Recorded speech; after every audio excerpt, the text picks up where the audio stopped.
Easter is just around the corner, so today I am going to make some mini egg non-bake cheesecake. We love mini eggs and they're everywhere right now. So are mini egg baked items. Normally I make my family mini egg cookies, and I've also done mini egg edible cookie dough balls. So good. And I also like to make this time of year non-baked cheesecake, specifically non-baked because it's lighter, not as heavy and rich. So I thought this year, why not try to incorporate the two together? I've seen at a lot of stores and companies the mini egg cheesecakes, and rather they are sold in small individual portioned jars, or they are sold in larger, large cake sizes. And so I'm like, I don't want one that is too big, because in my mind, this isn't something that I want around eating 3+ days after making it. I don't want lots and lots of leftovers.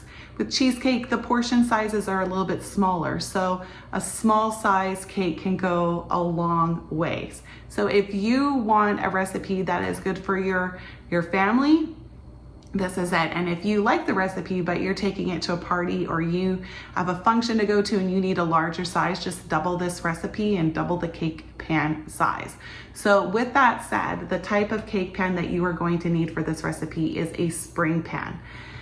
It will work if you put it into a cake pan, but you're just not going to get the nice slices and defined edges, but you can cut it out and scoop it into a bowl if you want. But if you're wanting the nice cake shape and have it all exposed and standing together, a spring pan is what you are going to need.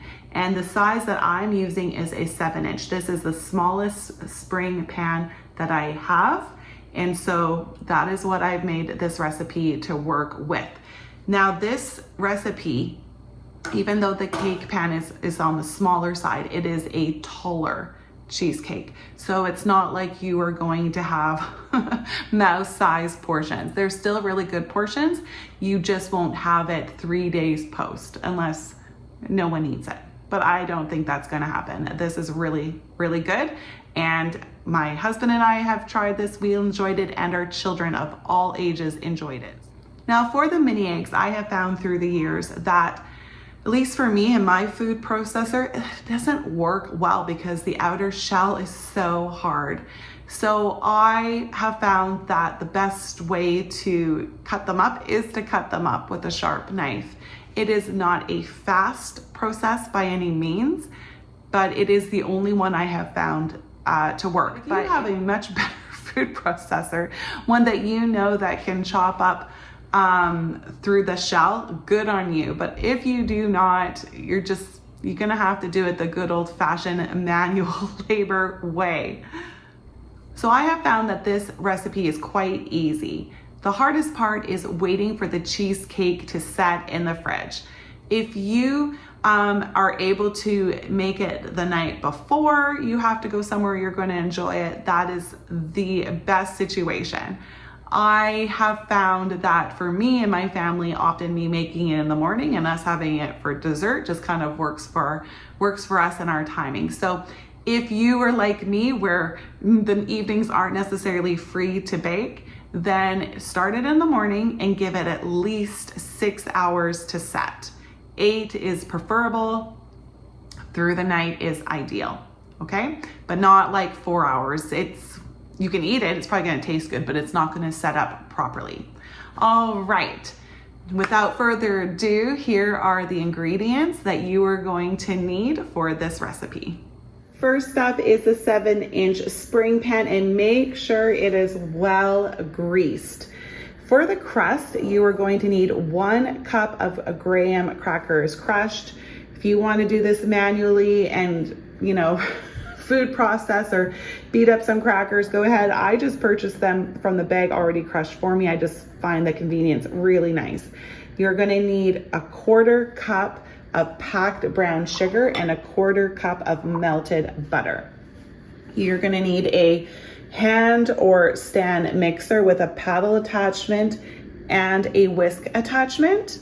So for the cream cheese, you are going to need about 3/4 of a cream cheese package. So if you want it like much richer, you can have the whole thing. But I do find with this recipe that 3/4 is quite good. 2/3 of a cup of icing sugar, a teaspoon of vanilla, which is so good because the mini egg coloring of a cheesecake, it's nice to have a little bit of a beigey tint to it. So having the vanilla change the color actually really works in this recipe. A dash of salt. Then for the cheesecake as well, you are going to need 1 1/8 cup of whipping cream and 2/3 a cup of diced up mini eggs. Then for the ganache on top, I am doing a 1-to-1 ratio ganache. So a 1/2 cup of semi-sweet chocolate chips and a 1/2 cup of whipping cream. Then last but not least, a second 2/3 of a cup of mini eggs. And this time I have cut them to be like in half. Now they do break up into smaller pieces at times, but as long as majority of them are larger chunks, that is perfect. So the first thing we're gonna do is make our crust. So we are going to melt the 1/4 cup of butter on the stove or in the microwave. Okay, let's make our crust. I have to say, I think with the non-baked cheesecakes, the crusts are my favorite part. Something about sweet graham crackers. Make sure all the brown sugar balls are squished up. And when it's all well incorporated, we are going to press it into the spring pan. Again, make sure the spring pan has been greased generously. You don't want chunks of butter in it, but you really do want to make sure that it's greased well enough so that when you open up the pan, it doesn't stick to it. You're actually able to serve it up. So we are going to press the crust into the pan firmly and try to do it as evenly as possible. Once I get it roughly distributed, I like to take the bottom of a cup and firmly press down just to make it as compact as I can.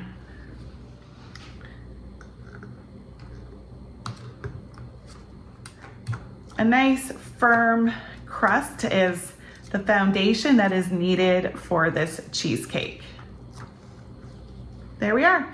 I'm going to place this in the fridge now while we make our cream cheese middle. All right, time for the cream cheese.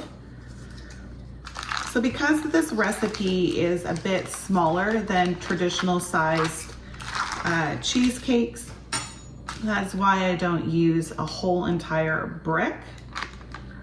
But like I said before, you can. It'll just be a little bit richer than what I'm making. Do you know what's good to use the remaining amount with? Is making it into a cream cheese frosting, like on the thicker side, and decorating strawberries with them. Make like little mini strawberry cheesecakes. That's a really good idea for your leftovers. All right, with our paddle attachment, we are going to whip up the cream cheese just to break it up.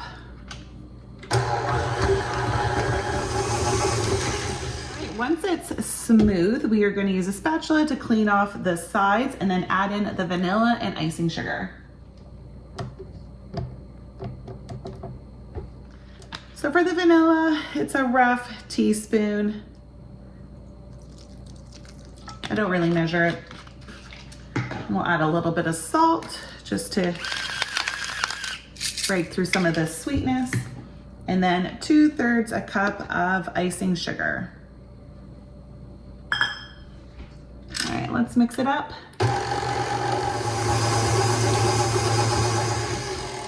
Once it's nice and smooth, we can stop.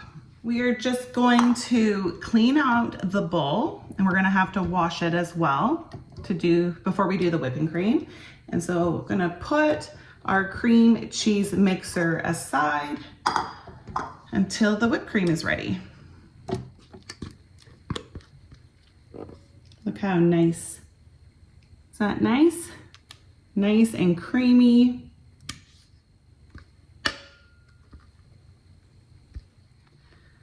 All right, let's get our whisk attachment on and dump in the whipping cream.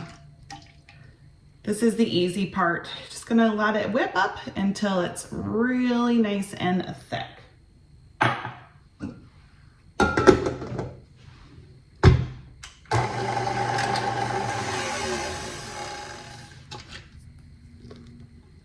All right. Okay, that is looking good. Nice and thick, it's not falling off. That's what you're going for. Okay, now we're going to fold in the cream cheese mixture into the whipping cream. The easiest way I find to do this process is just to start off with a little bit of the cream cheese mixture and fold and stir it in just to thin out the whipping cream a little bit. But you'll want to fold it in because you want the whipping cream not to lose its fluffiness and all its air. All right, let's dump in the rest of the cream cheese. Here we go. Oh my goodness, it's looking so good. Okay, when it's almost completely mixed together, I'm gonna add in our 2/3 of chopped up mini eggs and fold them in as well. This cheesecake is nice because the cream cheese part of the cake is really light and fluffy. So when you add in the mini eggs, there's a nice little sweet crunch into it. It's really nice. All right, there we go. Now we're gonna get out our crust from the fridge and fill it up. Crust is nice and cool.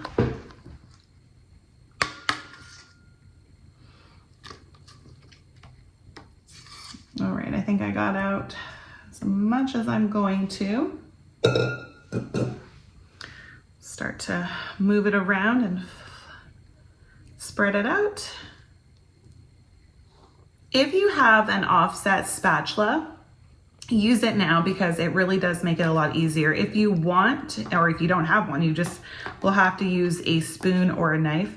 But if you have an offset spatula, it just makes the final part of this process a lot easier, because what you're going to want to do is make it nice and smooth, but also push down a little bit, because you don't want like big air bubbles or clumps in your cheesecake. You want it firm so it's stable when you cut it up. So pushing gently down and smoothing it out is really important.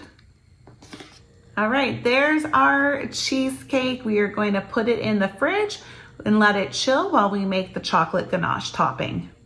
The stove is on high. We have our chocolate chips in a bowl that can withstand a little bit of heat.